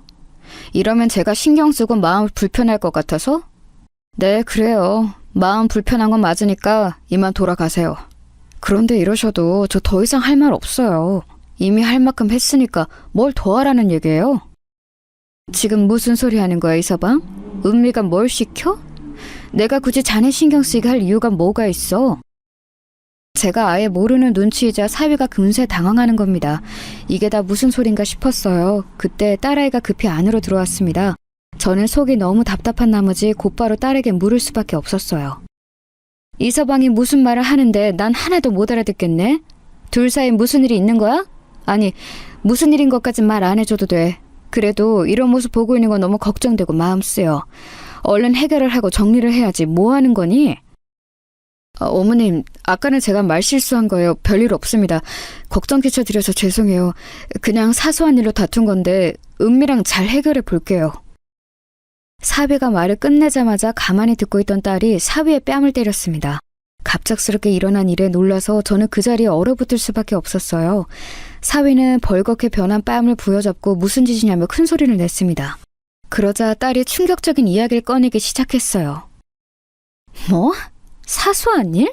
별일 없어? 네가 인간이면 최소한 우리 엄마 앞에선 실수 같은 거 하면 안 되지. 더 고개 숙이고 좋아하려 하지. 엄마, 이 사람 바람 폈어. 그것도 술집에서 만난 여자들 3명이랑. 아니, 혹시 모르지. 나한테 들킨 거 말고 더 있는지도. 그렇게 여자들 만나서 히히덕거리면서 나한테 사랑한다 말하고 나밖에 없다고 말했어. 이게 정상이야, 엄마? 내가 미안하다고 사과했잖아. 몇 번을 사과하고 무릎도 꿇었잖아. 그런데 이렇게까지 해야 해? 어차피 너도 이대로 이혼하면 손해 아니야? 돈도 잃고 직장 가봤자 이혼녀 타이틀만 얻는 거잖아. 나도 할 말 많은데 여태까지 참은 거란 생각 안 해? 솔직히 너도 나 아니면 결혼 같은 거 생각 없다고 했고 만나고 싶은 사람도 없었다며. 막말로 그럼 내가 너 걷어준 거 아니야? 그럼 대충 눈 감아줄 수도 있잖아. 사업하면 잠깐 그럴 수도 있는 건데. 그 말을 들은 전 곧바로 주위에 보이는 짐 전부를 집어들고 사위에게로 던졌습니다. 도저히 인간으로 안 보여서 그렇게 할 수밖에 없었어요. 딸아이가 말려서 간신히 멈추긴 했지만 정말이지 맘 같아선 그 자리에서 죽이고 싶었습니다. 저는 딸의 손을 잡고 그 지옥 같은 집 밖으로 나왔어요. 그리고는 딸을 안아주고서 함께 엉엉 울었죠. 너무 가엾고 안쓰러운 내 딸, 모든 게 제 잘못 같았습니다. 딸을 그 인간 옆으로 보낸 나의 죄, 이 끔찍한 생활을 견뎌내야 하게 했던 나의 죄, 분명 힘든 걸 알고도 일찍이 알아봐주지 못한 나의 죄 같았습니다. 딸은 저에게 미안하다면서 연신 사과했어요. 그러면서 꺼낸 딸의 이야기는 충격적이었습니다. 외도에 대해서 전혀 생각지도 못했던 어느 날 사위의 가방에서 낯선 여자의 속옷을 발견했답니다. 너무나 확신한 외도가 맞아서 우선은 자료를 모으려고 지켜봤대요. 그런데 정말 눈 하나 깜짝 안 하고 거짓말을 하기에 자신의 생각보다 오래 그리고 어쩌면 더 많이 여자를 만났을 거란 추측이 들었다고 하더군요. 그렇게 다른 여자와 통화하는 걸 엿듣고 옷에서 다른 여자의 향수 냄새를 맡고 확신을 하게 됐다고 합니다. 그렇게 처음 외도를 알았을 때 이혼해야겠다고 결심했지만 사위가 곧바로 붙잡고 사과하기에 우선은 생각해볼 시간을 갖기로 했대요. 그런데 그 생각해보는 기간 중에서도 바람 피운 흔적을 들키고 또 들키고 갈수록 태도가 뻔뻔해지더니 이제는 저렇게 적반하장으로 나오고 있다고 하더라고요. 이혼해야겠다고 마음은 먹었는데 막상 헤어지려고 하니 뭐부터 해야 할지 모르겠고 그저 막막한 상황이었다네요. 결혼하려고 쓴 돈부터 생각이 나고 그게 아깝단 생각이 드니까 선뜻 결정을 내리기가 어려웠대요. 하지만 더 이상 미룰 수 없으니 이혼하자고 이야기했는데 사위가 먼저 시댁에 손을 썼더라고요. 다음날 사돈댁에 전화를 해왔답니다. 그러면서 딸에게 하는 말이 새아가 힘든 거 다 한다. 그래도 뭐 어쩌겠니. 바람피는 남자들 한둘도 아니고 이혼이 그렇게 쉬운 것도 아니잖니. 지금 갈라서면 너만 손해야. 알아? 그리고 잘 생각해봐. 한 사람이랑 오래 바람 피운 것도 아니고 여러 사람을 짧게 몇 번 만난 건데 그게 오히려 낫지 않니? 마음을 준 건 아니잖아. 그냥 몸이 그리웠던 거지. 아우, 그러게 없는 살림에 결혼하면 이렇게 끙끙 앓는 거야. 바쁘고 잘 나가는 남편 옆에 두는 게 뭐 그렇게 쉬운 일인 줄 알았니? 네가 좀 통 크게 굴었으면 마음이 다른 길로 샜겠어? 하여튼 다 지나가는 바람이니까 네가 이해해라. 라고 했다는 겁니다. 그 말에 또 딸은 어찌해야 할지 몰라 매일 밤마다 울기만 했고요. 그야말로 한숨이 나오는 상황이었어요.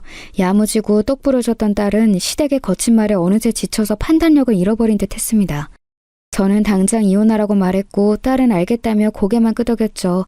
저는 곧바로 시댁에 전화를 했어요. 당장 만나자고 했더니 바쁘다면서 할 말 있으면 전화로 하라더군요. 끝까지 무례한 그 인간들에게 저도 처음으로 큰 소리를 쳤습니다. 바람핀 짐승을 자식으로 뒀으면 부끄러운 줄 알아야지. 어디 남의 귀한 딸한테 이해라 마라 합니까?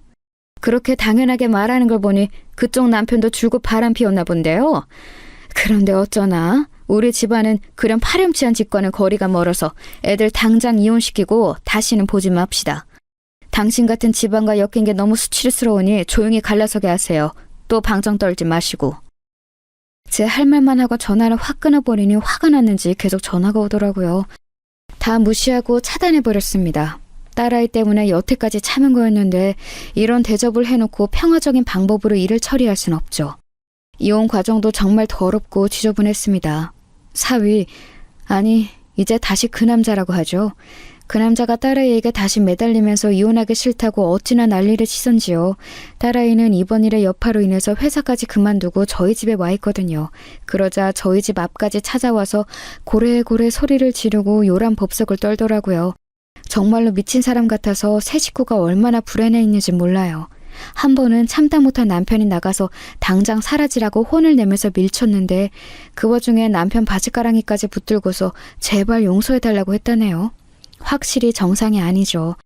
그렇게 당당하게 나설 땐 언제고 이제 와서 또 그러는 것도 웃기고 그런다고 해서 이번에도 또 정말로 봐줄 거라고 생각하는 게 황당했습니다. 아주 상습범이 따로 없었어요. 딸이 신경 쓸까봐 말하진 않았지만 한 번은 제가 일하는 목욕탕 앞에까지 찾아왔더라니까요. 깜짝 놀라서 그냥 쳐다보니 다가와서 그러더군요. 어머님, 제발 음미 좀 설득해주세요. 아니, 어머님이 저 좀 용서해주세요. 저 정말 마음 고쳐 먹었어요. 헤어지고 나니까 제가 정말로 사랑했던 사람은 음미뿐인 거 이제 알았어요. 이렇게 헤어지니까 정말 너무 힘들고 숨쉬고는 못 살 지경이에요. 다시는 한눈 팔지 않고 음미만 바라보며 살게요. 네? 제 앞에서 헛소리만 하길래 목욕탕에 들어가서 물 한 만 가지를 가져와 얼굴에 뿌려버렸어요. 다시는 찾아오지 말라고. 지금까지는 그나마 남은 정 때문에 봐준 건데 한 번만 더 찾아오면 경찰에 신고하겠다고 말했습니다. 경찰이란 말이 나와서 그런 건지 그때부터 안 오더군요. 정말 끝까지 추잡스럽고 한심하더라고요. 그 일이 있고 난 후 딸은 저희의 보살핌 아래서 조금씩 나아지게 됐어요. 함께 여행도 가고 바람도 쐬러 가면서 휴식 시간을 가졌더니 점차 잘 웃고 말도 잘하게 되더라고요. 그렇게 두어 달을 쉬다가 다른 회사에 취직도 했습니다. 전보다 훨씬 더 좋은 회사고 복지나 급여 부분에서도 더 좋다고 하더라고요. 정말 다행이었죠. 이제 다시 좋아지려고, 다시 행복해지려고 모든 일이 풀리나 싶었습니다.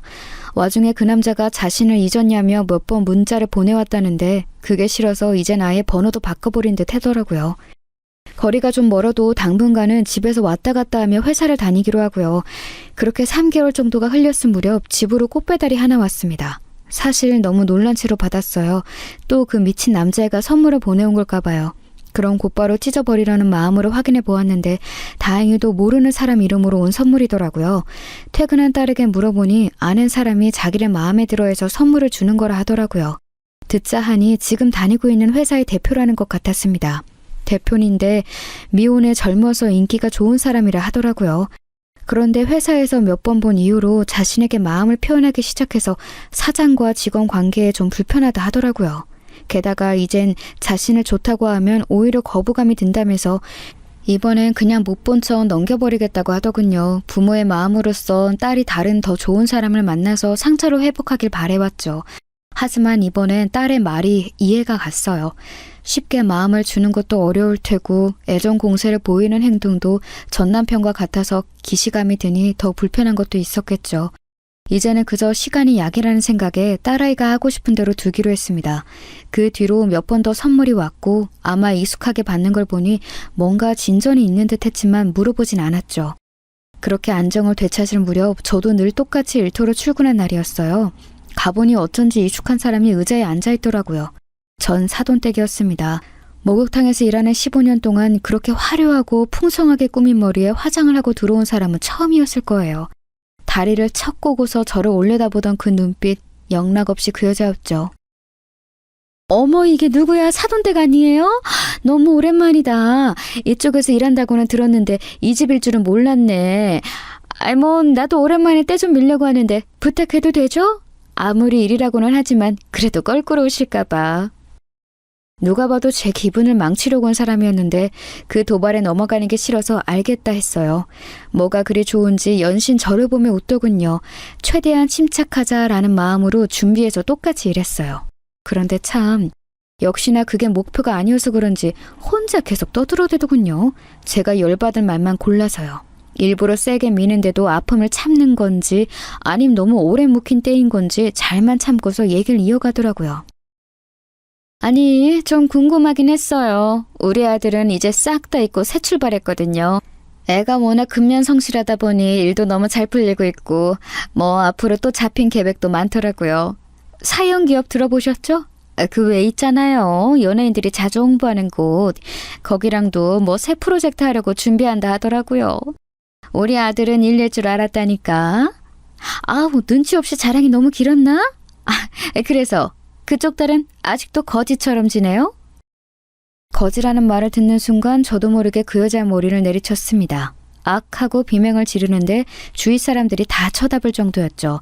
다행히도 마침 옆에 지나가는 사람이 있었어서 그 사람이 팔을 치는 바람에 한 실수였다고 둘러댈 수 있었어요. 그러자 그 여자 얼굴이 아주 불에 탄 듯이 붉어지더라고요. 그 얼굴을 보며 저는 편안히 말했습니다. 다행히도 우리 딸도 잘 지내요. 그런데 아무리 악연이라 해도 연은 연인가 봐요. 우리 딸이 새로 들어간 회사가 사연기업이거든요. 어쩜 이렇게 만난다.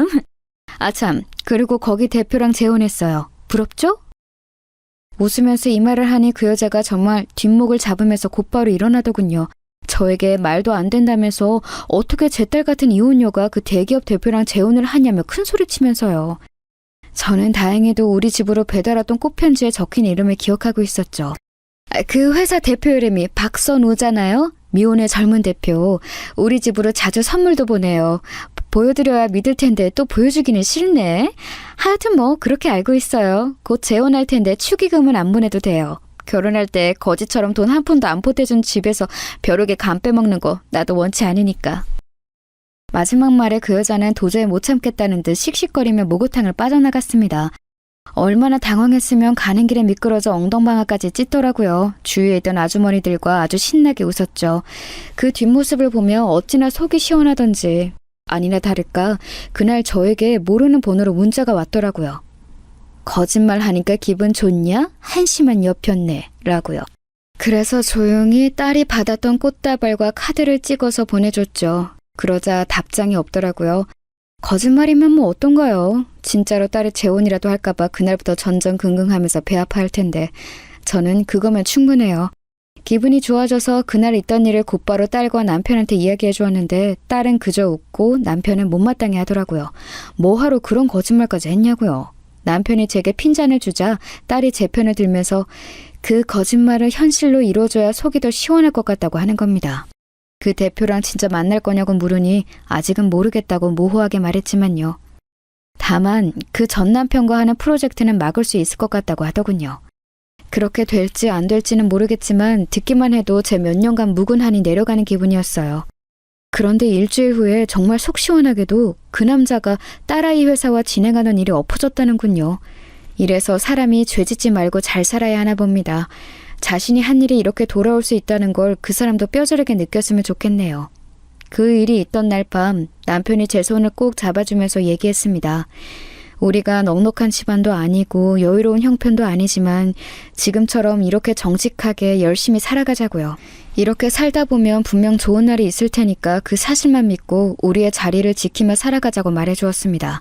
저도 분명 가족들과 함께라면 그런 날이 올 거라 믿었죠. 딸애는 이제 곧 다시 한번 집을 나가 새로운 보금자리로 이동할 계획입니다. 자식을 내보낸다는 건 늘 한 치 앞도 알 수 없는 정글로 보내는 불안한 기분이에요. 그렇지만 더욱더 성숙해진 딸이 무슨 일이든 잘 해낼 거란 믿음이 생겼으니 전보단 편안해진 듯합니다. 일이든 사랑이든 딸의 선택이 옳은 길보단 행복한 길이었으면 합니다. 그동안 많이 힘들고 괴로운 시간들이었으니 우리 앞에 놓인 길은 평탄했으면 하는 바람으로요. 지금까지 저의 이야기를 들어주셔서 감사합니다. 좋은 하루 보내세요.